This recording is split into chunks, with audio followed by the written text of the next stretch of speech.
Ayun, magpapasko na naman kabayan, kapatid.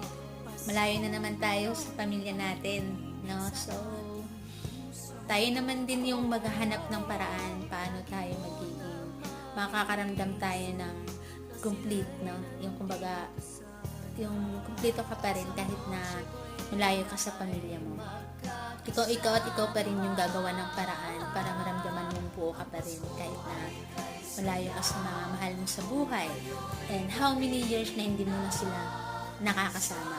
Kagaya sa akin, siguro 10 years na hindi ko na nakakasama yung pamilya ko. Pero, buo pa rin sa puso ko na lagi sila nandito sa puso kahit na malayo kami sa isa't isa. Hindi ko naramdaman na nag-iisa lang ako, kundi sinisikap ko na lagi sila sa puso ko, kaya lagi pa rin akong buo.